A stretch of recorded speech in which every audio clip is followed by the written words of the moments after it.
지난주에 우리 16장을 마쳤습니다. 요한계시록 16장을 마치고 16장을 마침으로 해서 인과 또 나팔과 대접, 이 하나님의 재앙이 끝났고요. 우리가 사실 마지막 그 대접 7번째 재앙을 하지 않았는데 7번째 재앙이 이것입니다. 이 7번째 천사가 대접을 공중에 쏟음에 그 큰 음성이 성전에서 보좌로부터 나와서 이르되 되었다. 됐다는 거죠. 되었다. 진짜 끝났다라는 것입니다. 그리고 큰 성이 세 갈래로 갈라지고 만국의 성들도 무너지니 큰 성 바벨론이 하나님 앞에 기억되신 바 되어 그의 맹렬한 진노의 포도주전을 받음에 라는 것입니다. 그러니까 7대접이 끝나자마자 이 큰 성 바벨론이 패망하고 그 패망한 것을 다시 우리 16절에서 17절은 바벨론의 패망을 영적인 전쟁과 또 종교적인 측면에서 말하는 그걸 말한 거고요. 그리고 18장은 구체적인 세상에서의 도시와 경제적인 생활에서 그 바벨론의 패망을 설명한 것입니다. 그래서 우리 17절, 18절을 이제 같이 이제 막 묶어서 바벨론의 패망으로 설명한 것이죠. 7번째 대접을 구체적으로 확대해서 해석해서 이런 측면에서도 보고 저런 측면에서도 보고 이게 삽경이라고 하잖아요. 삽경으로 보는 것입니다. 우리 지난 시간에 우리 인과 우리 나팔과 대접의 재앙이 떨어질 때마다 확연히 구분되는 것이 있죠. 그것은 어린 양에 속한 자 혹은 짐승의 표를 받은 자입니다. 이 짐승의 표를 받은 자가 결국 누가 되냐면 이 바벨론 큰 도시 속에서 바벨론의 사치와 부와 멍에와 힘을 가지고 확장하는 그 도시 세력, 그러니까 도시 세력이라는 것은 그 인간의 힘과 권능과 부와 그리고 그 부를 질서로 움직이는 시스템과 그 세력들로 그 보호 아래에서 그 성 안에서 우리가 최고라고 인간이 만든 이 시스템으로 우리가 서로 사치를 부리고 우리 로마가 최고고 우리 요새는 뉴욕이 우리 맨하탄이 최고고 이런 것들을 말하는 거죠. 이 짐승의 666 자들과 확연히 구분됩니다. 그래서 큰 또 고난이 있지만 고난이 임하면 오면할수록 큰 고난에서부터 흰옷 입은 자들이 나오죠. 그리고 우리 흰옷이 무엇을 의미하는지 14만 4천 명을 배웠습니다. 그것은 고난과 고난 중에서 이 고난은 선한 사람을 더 선하게 한다고 이 고난 가운데 그들은 하나님의 은혜가 실제가 되는 거예요. 실제가 사실적으로. 그러니까 정말 하나님과 나의 관계, 그 어린 양의 보혈의 피, 그 애굽에 시작된 그 보혈의 피가 십자가의 사랑이 그냥 머리로 있는 신앙으로 있는 것이 아니라 실제적으로 나의 삶에서 구체적으로 하나 어린 양의 힘의 능력을 우리가 은혜로 그 고난과 나의 허물과 죄악 속에서 마음을 애통하면서 그러나 그 하나님이 죽이지 않고 실제적으로 나의 삶 속에서 그리스도의 은혜를 경험하고 그가 다스리심을 그가 나를 어떻게 통치하심을 세상에서도 구체적으로 경험하는 사람. 그래서 마지막에 정말 인간의 우리의 모든 삶 속에 나의 인간의 의, 내가 쌓아놨던 것, 내가 하나님 앞에 드러냈던 것, 이 인간의 은혜 하나도 없어지고 그 의가 다 그리스도의 보혈의 피로 다 씻겨서 빨아져서 완전한 흰색이 되는 흰옷 입은 사람들. 그것은 무엇이냐? 나의 나 된 것은 다 하나님의 은혜다. 라는 것이죠. 그러니까 고난이 임할수록 이 하나님의 어린 양의 보혈의 피의 능력을 받은 사람은 진짜 하나님이 전부가 됩니다. 그 관계가 사실이 되는 거죠. 그래서 모든 것이 무너지는데 하나님이 전부가 되는 아이러니야. 이것이 우리가 하지만 이 666 짐승의 표를 받은 사람들, 다시 말하면 이 짐승의 어린 이 여자가 오늘 등장하죠. 이 용이 이미 하나님처럼 되고자 했던 용이 바다에서 또 땅에서 짐승을 다 보내어서요. 우리 보이는 힘과 권력과 이 능력으로 세상 사람들을 땅에 있는 사람들을 오늘 말씀에도 복수를 있잖아요. 기적을 보여주고 돈의 힘을 보여주고 이 능력을 보여주니까 교회에서도 여러 가지 기적을 보여주니까 다 결국 보혈의 능력이 아니라 보이는 능력으로 우상 숭배하게 만드는. 그래서 그 보호 아래서 실제적인 관계를 나의 마음이 영혼을 팔아버리는 거죠. 야, 결국 힘이 최고네. 결국 권세가 최고네. 결국 돈이 최고야. 이게 다 되는, 이걸로 다 되는 거야. 라고 하는 사람들이 점점 극명하게 갈리게 됩니다. 극명하게. 그래서 마지막으로 무너지는 게 바벨론이에요. 바벨론.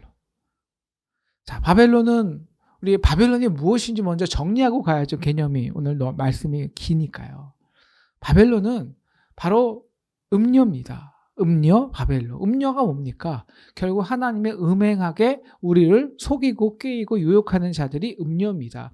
음녀는 성경에서 음행은 다른 것이 아닙니다. 하나님을 사랑하는 것을 떠난 자. 그래서 하나님을 사랑하지 않고 하나님은 그에게 이렇게 신실하게 사랑했음에도 불구하고 어린 양의 보혈의 피로 그를 구속했음에도 불구하고 그 구속을 알지만 어린 양의 피로 그들이 애굽에서 나왔지만 그럼에도 불구하고 자기를 전부 주신 그 하나님의 사랑을 떠나서 스스로 그 구속을 떠나서 오늘 이 스스로 음행, 스스로 하나님보다 다른 것들, 스스로를 사랑하는 것들, 그래서 음행하는 것이 음녀라는 것이죠. 오늘 이 음녀가 오늘 일곱 대접을 갖춘 첨사, 일곱 대접에서 그 일곱 번째 대접에서 바벨론이 파괴됐지 않습니까?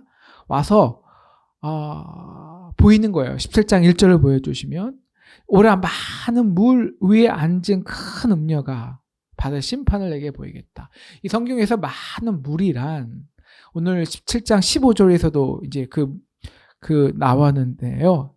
천사가 내게 말해야 돼. 내가 본 바 음녀가 앉아있는 물은 백성과 무리와 열국과 방언들이라. 이 세상에서 하나님을 거역하고 인간의 힘과 권력으로 세상을 잡아보겠지 하는 그 세상의 모든 백성과 무리와 열방과 방언들입니다. 그 위에 누가 앉아있는 거냐? 누가 통치하냐? 음녀가 딱 버티고 앉아있는 거죠. 그리고 그 밑에 그 여자가 또 광야로 가보니까 요번에 그 음녀가 붉은빛 짐승을 탔는데 짐승의 몸에 하나님을 모독한 이름이 가득하고 그리고 그 여자는 자줏빛과 붉은빛 옷을 입고 또한 짐승도 붉은빛 자줏빛 짐승을 탔다 그랬잖아요. 이 붉은빛 자줏빛 주시란 인간의 사치와 또 죄악과 그 다음에 권세를 나타내는 것이죠. 음녀의 속성입니다.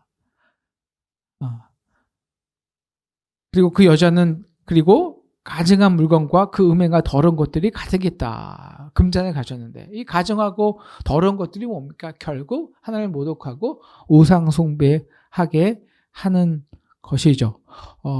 그래서 그의 이마에는 큰 바벨론이라고 써 있죠. 그리고 보니까 여자가 성도들의 피와 예수의 증인들의 피에 취한지라. 그러니까 이게 이 권력의 맛을 들으니까요. 이게 취한 겁니다. 그래서 권력에서 마음대로 갑질을 하고 만들어 사람들을 권력 속에 묶어보니까 그들의 이 성도들의 피를 이제 취한 거죠. 그 권력에 취해서 이것이 아무 문제가 안 되는 것입니다. 그럴 때 이제 7절에 보면 야, 너 놀랍게 여기냐? 하면서 또 보여주는 게 있죠. 그 여자가 탄 일곱 머리와 열 뿔 가진 짐승의 비밀을 내게 이르리라 라는 거죠. 그러니까 그 짐승이 일곱 머리와 열 뿔이 있죠. 이거는 그 전의 짐승하고도 비슷한데요. 이 일곱 머리가 뭐냐라는 것은 또 친절히 가르쳐 주시죠. 일곱 머리는 9절 보면 지혜 있는 뜻이 여기 있나니 그 일곱 머리는 여자가 앉은 일곱 산이요 또 일곱 왕이라. 그러니까 일곱 머리가 일곱 산이고 그것이 또 일곱 왕이라는 거예요. 일곱 산이라는 것은 뭐냐? 일곱 왕이라는 것은 뭐냐? 많은 이제 성경학자들이 이것을 로마라고 생각합니다. 로마. 그러니까 로마라는 지역이 로마가 별명이 7월산이거든요. 일곱 산 위에 앉은 도시. 그러니까 로마가 이제 일곱 산이라는 군지에 딱 이렇게 도시를 쫙 이렇게 만들었기 때문에 이것이 로마라는 것은 뭐 많은 사람들이 알겠죠. 그런데 이 산이라는 것은 인간의 권세와 영광을 또 가리키는 거기 때문에 꼭 로마만이 아니라 이렇게 하나님 없이 그 자신들이 만든 도시라는 완벽한 체계 속에서 겉으로는 완벽히 펑션하게 돌아가는 것 같지만 거기서 음료가 딱 버티고 앉아 있어서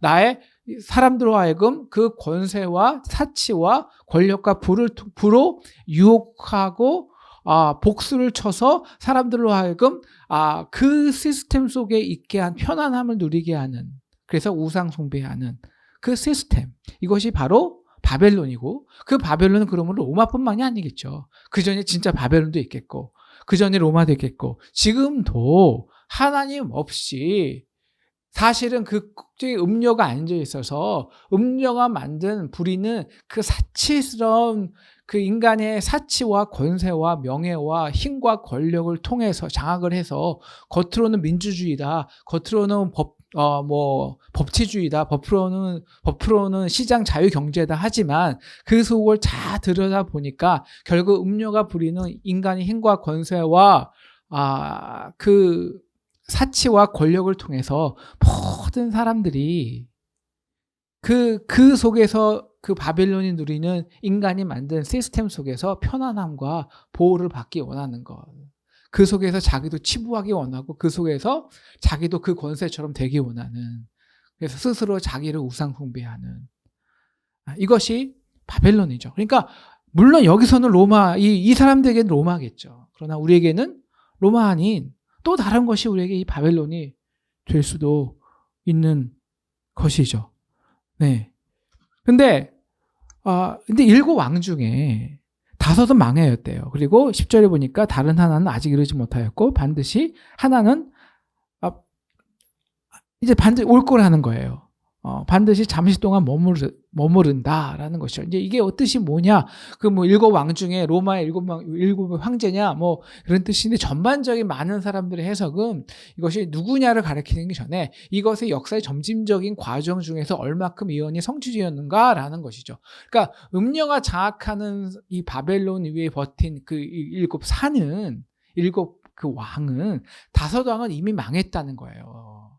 그 기간에. 그러니까 이제 남은 것은 지금 있는 건 한 왕이고 지금 꼭 망할 거고 또 앞으로 오지만 계속 금방 망할 거야. 이게 사실 이제 8절에 그 11절 12절에 있는 여덟째 왕인데요. 그 여덟째 왕도 일곱 중에 속한 자라 그가 멸망으로 들어가리라라는 것은 이 여덟 숫자, 이 일곱 숫자는 완전 수지만 여덟 숫자는 여덟째 왕이 이 멸망으로 들어간다는 것은 영원성입니다. 그러니까 지금 다섯 개는 이미 지난 거야. 남은 거 하나뿐이, 지금 보이는 그 하나뿐이야. 걔도 없어질 거고 그냥 좀 하나 남았어. 근데 걔는 이제 걔가 죽으면 영원한 죽음이라고. 이게 여덟 번째예요. 일곱 번째 왕이 죽으면 여덟 번째 왕은 영원히 끝이야 라는 의미의 여덟 번째 왕이죠. 그러니까 이게 무슨 뭐냐면 그렇게 역사적으로 그 음녀가 용의 세력이, 짐승의 세력이 보이는 그 치장과 권세와 이 땅의 부와 화려함으로 세상을 유혹해서 세상수로 하여금 그 속에 바벨론이라는 보이는 아주 그럴듯한 그 완벽한 인간이 만든 펑션, 인간이 만든 모든 도시에, 여러분 도시를 가보십시오. 왜 우리가 도시를 좋아합니까? 왜 도시를 좋아해요? 완벽하거든요. 편안하거든요. 얼마나 편해요. 강남 얼마나 편해요. 정말 저는 물론 강남에서 한 4년 살았는데 여기보다 타워패스가 훨씬 편하더라고요. 살지 않았지만. 왜냐하면 딱 전철 앞에 있죠. 그 다음에 거기 앞에 상가 쫙 있죠. 괜찮은 레스토랑 다 있죠. 좀만 걸어가면 양재천에서 쫙 걷기 좋죠. 학교 가깝죠. 인간이 만든 그 시스템이 완벽한 거예요. 완벽한 거예요. 그런데 왜 그렇게 이 음녀는 인간의 이 오늘 만든 이 금과 보석과 진주로 꾸미고 손에 금잔을 가지고 가증한 물건으로 사람들을 꾀이는가 라는 거죠. 오늘 그 음녀가 고백하는 게 있습니다. 왜 자기가 그런지, 이 바벨론이 왜 그런지. 우리 18장 7절을 보여주세요. 18장 7절. 18장 7절을 같이 읽겠습니다. 시작. 그가 얼마나 자기를 영화롭게 하였으며 사차였는지 그만큼 고통과 애통함으로 갚아주라. 그가 마음에 말하기를 나는 여왕으로 앉은 자요 과부가 아니라 결탄코 애통함을 당하지 아니하리라. 이게 음녀가, 즉 바벨론이 이렇게 겉으로 완벽한 도시를 건설해서 사람들로 하여금 그 속에서 그 음료가 추구하는 사치와 부와 명예와 인간의 시큐리티와 안정함을 누림으로 해서 여기가 안전해, 완벽해, 즉 하나님 없어도 돼 라고 만드는 것이죠. 그런데 그 이유가 있습니다. 그는 과부예요. 과부입니다. 그러니까 과부이기 때문에, 그리고 결단코 애통함을 당하지 않느냐. 죄인이에요. 그러니까 마음이 허망한 거예요. 신은 아닌데 신처럼 되기 원하니까. 완벽하지 않은데 우리에게 완벽함은 어디서 옵니까? 우리는 불완전 육이잖아요. 7은 어디서 옵니까? 어린 양의 관계를 통해서 7이 되는 거예요. 그런데 우리는 그 어린 양의 관계 없이 스스로 자기 인간이 만든 화려함으로, 부와 권력으로 완벽함을 추구하는 거예요. 근데 그 속에는 우리가 다 알지만, 우리가 세상에 로마, 바벨론, 뭐 지금의 바벨론이라면 뉴욕이랄까 월가라랄까요? 다 압니다. 그 속에 뭐가 있는지. 다 여기 보면 피를 흘리게 하는 거예요. 피를 흘리게 하는 거. 그래서 오늘 그들은 이미 다소 안 끝난 거예요. 다시 말하면 그들의 세력이 언제나 7분의 5, 거의 3분의 1은 끝난 거예요. 이제 조금 남은 거예요. 없어질 거고 마시가 하나 있는데 그 걱정이, 그거 걔 끝나면 영원히 끝나. 그러니까 우리에게 오늘 이 바벨론의 말씀은, 그래서 우리 18장 4절에 보면 우리에게 이렇게 말하는 거죠. 18장 4절 같이 읽겠습니다. 시작. 또 내가 들으니 하늘로부터 다른 음성이 나와서 이르되 내 백성아 거기서 나와 그의 죄에 참여하지 말고 그가 받을 재앙들을 받지 말라. 야, 하나 남은 거야. 겉으로 보기엔 전부 같지? 하나 남은 거야. 걔들 왜 그렇게 위세 떠는지 아니? 허망해서 그래. 진짜 하나님이 없어서 그래. 그래서 자기가 만든 이 힘과 권세와 사치, 여기가 왜 로마인들이 그렇게 사치해지지 않습니까? 그 로마의 사치는 뭐 휘황찬란한 금은 이런 것은요, 그냥 사치가 아니에요. 그래서 오늘 말씀은 사치의 권세라고 그랬어요. 거기서 권세가 나온 줄 그들은 알았거든요. 그래서 기묘한 형태의 사치품들을 많이 하는 겁니다. 그래서 그들이 만든 게 뭐냐? 그래서 그들이 한 게 뭐냐? 바벨론이 한 게. 온갖 사치품들을 만든 겁니다. 오늘 온갖 사치품들. 오늘 그래서 그들과 함께 음행하고 사치하던 땅의 왕들이 다 오는데요. 어떤 사치품을 만들었냐면, 우리 12절부터 이제 쭉 보여주세요. 12절부터 금과 은과 보석과 뭐 이런 12절부터 보면 쭉 보여주면요. 크게 7가지 되는데요. 일단은 아주 귀금속들. 그 다음에 아주 귀한 그 대리석이나 이렇게 우리 막 인테리어 혹은 건축물 제재들. 그 다음에 얼굴에 바르는 향유, 얼굴에 바르는, 여러분 지금도 우리 백화점에 가면 1층에 뭐가 있습니까? 다 화장품이 쫙 깔렸잖아요. 저는 화장품이 뭐 하나에 요만한 게 10만 원이 넘어요. 온갖 화장품이 쫙 깔렸고, 그 다음에 하는 게 있죠. 그 다음에 가구들, 온갖 유명한 가구들. 그 다음에 먹을 것들, 소와 양, 말과 수레, 그리고 종입니다. 종들도 그들은 왜 종들과 사람의 영혼들, 종들, 이것도 파는 거예요. 사치품으로. 그러므로 해서 이 이 사치가 권세인 것 같아요. 로마가 그 당시에 그 인간의 딱 로마가 이 바벨론을 딱 그 거대한 로마 도시를 해서 전국의 모든 바다를 통해서 전국의 모든 부를 세상의 모든 부를 교역해서 다 모아왔지 않습니까? 그래서 그 모든 부는 세상의 모든 이 장인들은 이 로마에서 이 사람들이 이 사치품을 사주기 위해서 전 세계 방방곡곡을 돌아다녔다고요. 왜? 그들이 사치하게 함으로써 로마 사람들은 자기가 특별한 권세자를 더 누리고 그래서 자기의 권세가 더 영원히 하는 것. 영원히 같아지는 것이죠. 그래서 특별한 사치품을 누렸습니다. 그걸 권세로 알았죠.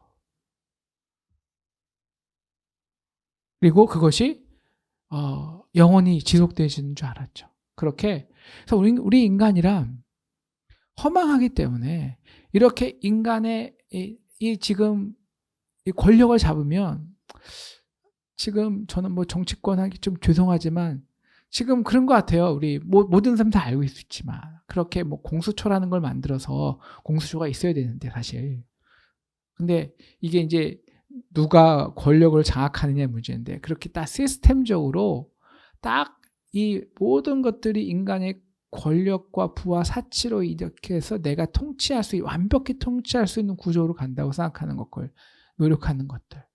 이것이 결국 자기를 영화롭게 하는 우상 숭배. 이것은 하나님과 관계없는 인간이 허영에서 그 불완전성에서 6이라는 숫자에서 7이 못 되는 나오는 거죠.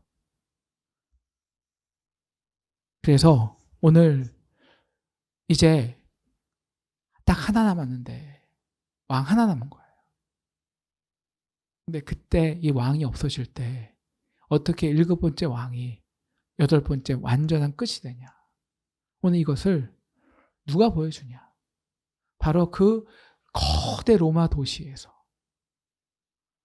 그 로마 도시와 같이 그런 시스템에서 묶여온 사람들이 한꺼번에 그 로마가 무너지자 그 바벨론이 무너지자 울고 슬퍼하는 통곡에서 나옵니다. 통곡하는 거예요. 통곡하는 거. 오늘 이 시대도 권력자들은 이런 시스템을 만들거든요. 로마 같은 도시 시스템. 그래서 권력이 나의 생각과 나의 권력이 오늘 이 사람마다 사람마다 이 시스템이 다 달라요. 어떤 사람은 복술, 우리 특히 기독교의 이런 이 권력은 복술로 오죠. 막 기도해주면 낫고, 기적을 행하고, 그리고 이 바벨론은 이 시스템의 완벽한 도시 체계로 옵니다. 그리고 어떤 사람은 지금 우리나라의 바벨론은 완벽한 통치 구조로 오죠. 영원히 통치 구조가 영원할 수 있는 것. 다 달라요. 로마도 그랬습니다. 로마는 그 당시에 통치 구조가 뭐냐? 우상 숭배, 황제 숭배였어요. 그래서 황제 이 모든 사람이 이런 상인의 이 부를 그 로마가 원하는 로마의 시민권으로 부를 축적하기 위해서는 길드 조합을 가입해야 됩니다. 길드 조합은 뭐냐? 우상 숭배에 절을 해. 황제에다 절을 해야 그 길드 조합에 가입할 수 있어요. 그리고 황제가 담보하는 로마의 권력과 부와 그 사치를 통한 난 특별한 권세 있는 자인 것을 누리는 겁니다. 근데 그 시스템이 어디까지 퍼지냐면 다 상인들까지 퍼지는 거예요, 이제. 도시 전체와 상인들. 그래서 상인들은 어떻게 하면 그 시스템 속에 치부할까, 돈을 얻을까 해서요. 세상 곳곳에 배를 타고 다니면서 사치품들을 모아옵니다. 그런데 이제 다 모았잖아요. 전 재산을 붙여서 배를 한번 우리가 운반할 때는요. 거의 전 재산을 바치는 거거든요. 투자하는 거거든요. 그래서 전 세계 돌아다니면서 사치품을 딱 몰고 딱 이 로마 항구로 들어오는데 뭐냐? 로마가 망한 거예요. 아무도 없어요. 그러니 그들이 심히 통곡하고 오는 거죠. 그래서 로마가 무너지면 바벨론이 무너지면 혼자 무너지지 않습니다. 거기에 보호받는 세력들. 그래서 하나님 없이도 스스로를 영화롭게 해서 권력과 부와 사치를 통해서 나는 완전하고 특별해 라는 스스로 우상을 영화롭게 하는 사람들은 오늘 여기 말씀해 보시면 1시간에 하루 동안에 1시가 굉장히 4번 이상 반복되거든요. 그것은 어떤 뜻이냐면 호련히 정말 기대하지 않은데 완벽히 호련히 한순간에 다 패망한다는 거예요. 한순간에. 그래서 이 로마에 불이 붙었던 주변의 열왕들 다 통곡을 하고 울게 되고, 이제 나의 권력의 뿌리가 된 로마가 무너졌으니 나는 어떡할까? 그리고 그에 함께 상인하던 그 상인들은 배에서 다시스 배에서 막 울며 통곡하고요. 그리고 오늘 이렇게 이 천사는 마지막에 우리 18장 22절 23절 한번 볼까요? 18장 22절 23절. 어떻게 이 로마가는 인간이 만든 거대한 시스템이, 완벽한 시스템이, 인간은 그렇게 내가 완벽히 도시 계획을 하고 그 속에서 인간의 완전한 통치 구조를 통해서 나의 권력과 나의 꾀와 이성과 나의 이 부로 인해서 영원히 나가 누리는 것을 영원할 것 같던 그 순간에, 그 영원의 순간에, 이제 영원하겠다라는 그 순간에 형체도 없이 그 모든 시스템이 붕괴되는 거예요. 그래서 검은 거 타는 자가 풍류하는 자, 우리나라 이제 할 일 없다는 거예요. 우리나라가 우리나라도 지금 뭐 먹고 사냐, 그 중에 하나가 한류 아닙니까? 문화사역 다 패망해요. 로마 가장 발전한 게 세공업자입니다. 왜? 사치품 만들기 위해서. 한꺼번에 패망해요. 세공업자가 다시 보이지 않아요. 맷돌 소리가, 그러니까 의식주 사람들이 어떻게 잘 먹지? 어디가 더 맛있지? 이게 로마 사람들이 하던 겁니다. 그러면서 난 특별해? 라는 그 특별함을, 그곳으로부터 하나님의 사랑이 아니에서부터, 나는 하나님과 어린 양의 특별한 관계가 아니라 그 나의 특별함을 내가 만든 사치를 통해서 하는 자들, 결코 맷돌 소리 같이 다시 들리지 않고요. 23절 보시면 23절 결혼도 못하고요. 땅이 소리가 들지도 않아요. 다 상인들은 땅의 왕족들이라. 내 복술로 말미암아 만국의 미혹되었도다. 이것이 바벨론입니다. 바벨론. 오늘 그런데 이들은 애통할 때 어린 양 옆에 서서 노래하는 자들이 있죠. 14만 4천 명의 노래. 이 노래는 새 노래라고 합니다. 새 노래가 뭡니까? 우리가 배웠는데요. 언제나 나의 이성, 나의 생각을 뛰어넘는 하나님의 일하심. 야, 하나님이 이렇게 일하시네. 하나님 나를 이렇게 그래서 모든 것이 무너져도 하나님이 나의 전부가 되는 완벽한 하나님의 은혜가 남는, 나의 다 된 것은 다 하나님의 은혜다. 바로 이것이 바벨론에 있는 자와 그리고 어린 양으로 승리하는 자 14만 4천 명의 최후의 분리요 갈라지며 운명이라는 것입니다. 어떻게 우리가 승리해야 될까요? 우리 마지막으로 우리 요한계시록 17장 14절 같이 읽고 끝내겠습니다. 시작. 그들이 어린 양과 더불어 싸우려니와 어린 양은 만주의 주시오 만왕의 왕이심으로 그들을 이기실 터이요 또 그와 함께 있는 자들, 그 부르심을 받고 택하심을 받은 진실한 자들도 이기리로다. 우리가 어떻게 이 음료의 이 복술에 이 그 사치와 온갖 치장을 통해서 부와 권세를 보여주면서 야, 너 걱정하지 마. 너도 우리 안에 들어와 봐. 이렇게 힘으로 권세로 사람들을 미혹하면 시스템을 만들면 이게 영원한 게 되거든. 걱정 안 해도 돼. 어떻게 그 유혹에서 우리가 그 바벨론에서 그 도시에서 우리가 벗어날 수 있을까요? 우리가 여호와와 함께함을, 어린 양과 함께함을 기뻐해야 됩니다. 그와 함께함을. 그가 나를 어떻게 부르셨는지, 어떻게 어린 양의 보혈로 피로 나를 구원해 주셔서 나를 애고로 빠져가게 하시고, 그리고 나를 택하셔서 어떻게 나만 구름기둥으로 보호하시고, 불기둥으로 보호하시고, 구름기둥으로 나를 햇빛에서 막아주시고, 그렇게 정말 내가 어떻게 하나님의 은혜로 살아서 나와 같이 불완전하고 나와 같이 죄악된 사람을 어떻게 그 은혜로 완전하게 하셨는지, 흰옷을 입게 해주는지, 완전한 그 은혜가 살아있도록, 그래서 하나님이 나의 전부가 되는, 하나님을 영화롭게 하는 이 승리에 우리가 이기는 자 되는 우리 저와 여러분 되시기를 주님의 이름으로 축원합니다.